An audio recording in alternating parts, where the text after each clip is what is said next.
प्रिय बंधु, जय श्री राधे। आपका दिन शुभ एवं मंगलमयी हो। बंधुओं, इस ब्रह्मांड में असीम सुख, धन दौलत, माणिक्य का भंडार आपके चारों ओर बिखरा पड़ा है।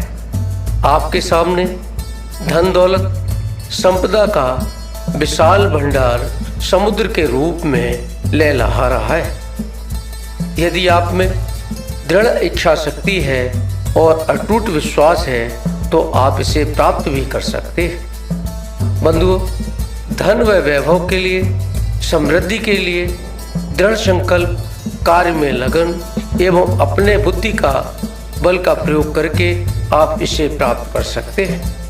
अधिकांशतः देखा गया है कि ज़्यादा आशावादी लोग थोड़ा सा यत्न करते हैं और परेशान होकर के तुरंत ही कहने लगते हैं कि हमें ये फल नहीं मिलेगा। जल्द ही वो अंदर से टूट जाते हैं, परंतु वे भूल जाते हैं कि तुमने जितना ऊंचा लक्ष्य रखा है उतनी ही अधिक मेहनत करनी होगी। नए विचारों को लाने के लिए पुराने विचारों को निकाल के फेंकना होगा। बंधुओं, अधिकांश लोगों में निगेटिविटी होती है। इसका मैं उदाहरण आपको बतलाता हूँ। आप अपने लिए कई बार कपड़े लाते हैं। अगर मान के चलो आप 5 नए कपड़े लाए हैं तो उनको रखने के लिए 5 पुराने कपड़े निकालने होंगे, लेकिन हम ऐसा नहीं करते। हम उन 5 कपड़ों को भविष्य के लिए रख देते हैं। अगर एक जोड़ी जूते लाते हैं तो दूसरे जूते को फेंकते नहीं हैं, भविष्य के लिए रख देते हैं। जरा सोचो आप क्या कर रहे हो। अगर नए की आवश्यकता नहीं थी तो लाए ही क्यों? और अगर पुराने से काम चल रहा था तो फिर नए के लाने की आवश्यकता कहाँ थी? और नए की आवश्यकता थी तो पुराने को फेंक दीजिए। बंधुओं, इसी प्रकार से विचार हैं जो आपके मस्तिष्क में जाने अनजाने में चलते रहते हैं। आपको पुराने विचारों को और पुरानी परेशानियों को त्यागना होगा, ब्रह्मांड को सौंपना होगा। नए विचारों के द्वारा आपको अपना जीवन बदलना होगा।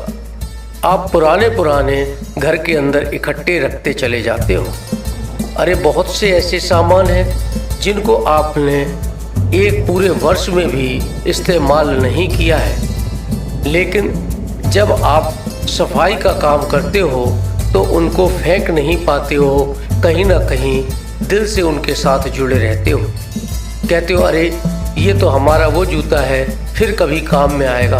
कब काम में आएगा जरा सोचो। ऐसे बहुत से सामान हैं जो तुम्हारे घर में हैं जो कभी काम में नहीं आएंगे, लेकिन हम रखे हुए हैं। इसे ही हम निगेटिविटी कहते हैं। पुराने विचारों को भी आप निकाल के फेंक दीजिए। जिन्हें माफ़ करना है उन्हें माफ़ कर दीजिए। परमात्मा के हो जाओ। परमात्मा आपके हैं और अपने आप को बहुत अच्छा सा बनाने के लिए, इस अनमोल ज़िंदगी का आनंद उठाने के लिए खुशी चाहिए। और खुशी रखने के लिए आपको खुश तो होना ही पड़ेगा। आप खुश रहें, मस्त रहें, परमात्मा को लाइक करें।